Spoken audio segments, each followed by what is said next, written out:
오늘 하나님의 말씀은 마태복음 3장 1절에서 10절까지입니다.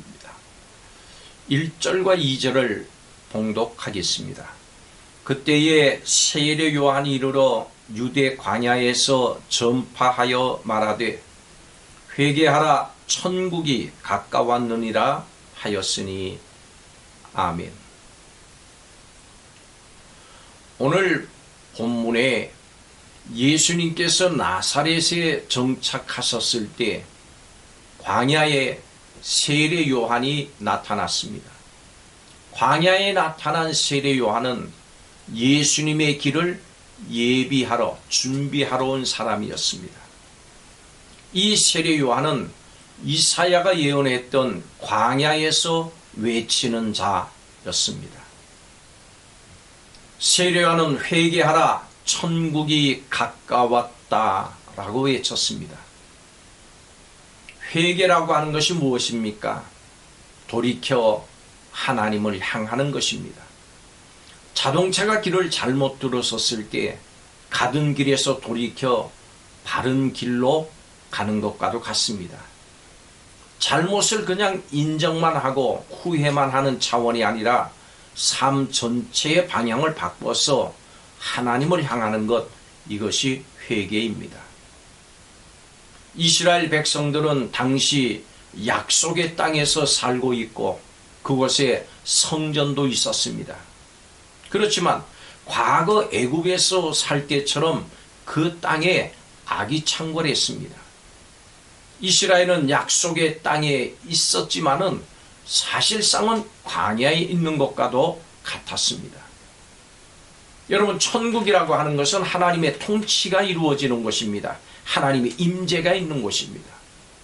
이스라엘이 머무리는 약속의 땅이 과거 애굽 땅과 같이 됐습니다. 땅 전체가 악의 지배를 받고 있어서 하나님의 온전하신 통치가 이루어지지를 않았습니다. 그래서 이스라엘에게 다시 출애굽이 필요했습니다. 하나님의 통치와 임재가 하늘로부터 땅에 임해야 했습니다. 천국이 가까웠다. 이 말은 천국이 아직 완전히 온 것은 아니지만은 충분히 가까워서 지금 회개의 결정을 내려야 한다, 그 뜻입니다. 세례 요한이 와서 예수님의 길을 준비함으로 천국이 가까이 다가온 것입니다. 믿음 생활에 있어서 회개는 구원의 필수적인 것입니다. 아무도 회개 없이는 구원을 받을 수가 없습니다. 그런데 이스라엘 백성들 당시에 이들은 회개하지 않았습니다. 이들이 회개했다면 이스라엘을 출애굽시켜줄 메시아를 겸손하게 구했을 것입니다. 세례 요한이 소개할 예수님을 메시아로 믿고 따르는 열매를 맺었을 것입니다. 그런데 이들은 예수님을 메시아로 인정하지 않았습니다. 회개하지 않은 것입니다. 이들이 회개하지 않은 이유는 속으로 아브라함이 우리 조상이다 이렇게 생각했기 때문입니다. 혈통적으로 아브라함의 자손이라고 하는 사실이 그들에게는 거짓 안정감을 줬던 것입니다. 자신들이 유대인, 아브라함의 자손, 하나님의 백성이니까 회개할 필요가 없다고 생각을 했습니다. 하나님은 혈통적인 연결을 중요하게 여기지 않으십니다. 아브라함의 혈통이 아니더라도 라합, 룻과 같이 하나님 믿고 동방박사와 같이 성육신하신 하나님 예수님을 믿으면 아브라함의 자손이 될 수 있습니다. 혈통적으로 아브라함의 자손일지라도 회개를 통해서 예수님을 믿고 따르는 열매가 없으면 아브라함의 자손이 되질 못하고 결국은 도끼로 찍혀 불에 던질 것이다.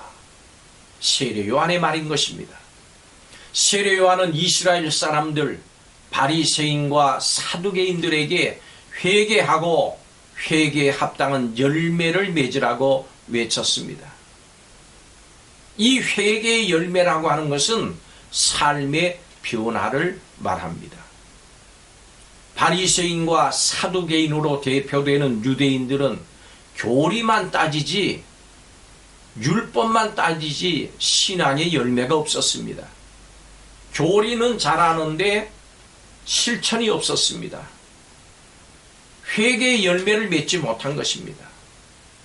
그래서 세례 요한은 이들에게 회개하고 회개에 합당한 열매를 맺어라 외친 것입니다. 당시의 정치, 종교의 지도층이었던 바리새인들, 사두개인들은 자신들의 이기적인 욕망을 따라서 정쟁을 벌이고 각종 악을 저질렀습니다. 그래서 세례 요한은 그들을 향해서 독사의 자식들이라고 불렀습니다. 그러면서 진노가 임박하다 외친 것입니다. 자신들이 유대인의 혈통을 타고났다는 이유로 구원을 받을 것이라고 착각하지 말라고 경고했습니다. 어떤 사람들은 한번 믿으면 무조건 구원받는다라고 하는데 이것은 큰 오해입니다. 오랫동안 교회 생활을 했고 모태신앙이고 열심히 예배를 드렸고 교회에서 직분을 받았다 하는 이것을 근거로 구원을 받았다고 자만해서는 안 됩니다. 참된 회개가 있어야 합니다. 그리고 회개에 합당한 열매, 즉 실천하는 신앙이 있어야 합니다. 행함이 없는 믿음은 죽은 믿음이라 했습니다. 신앙적인 매너리즘, 신앙 경력에 빠져서 자신을 구원하리라고 착각하면 안 됩니다. 첫사랑, 뜨거운 믿음이 회복되도록 하나님의 은혜를 구해야 합니다. 천국이 가까운 이때 우리는 결단해야 합니다. 세례 요한처럼 예수님께서 오실 길을 예비해야 합니다. 세례 요한이 예수님의 처음 오심을 예비했다면 우리는 다시 오실 예수님의 재림을 준비해야 됩니다. 그 준비가 무엇입니까? 회개하는 것입니다. 그리고 회개에 합당한 열매를 맺는 것입니다. 기도하겠습니다. 하나님 은혜를 감사드립니다. 회개하며 실천적인 신앙의 삶이 되게 허락하여 주셔서 하나님의 영광을 드러내고 예수님의 다시 오심의 길을 예비하는 복된 성도들이 되게 하시고 예수님 맞을 준비를 하는 성도들이 다 되게 허락하여 주옵소서. 예수님의 이름으로 기도하옵나이다.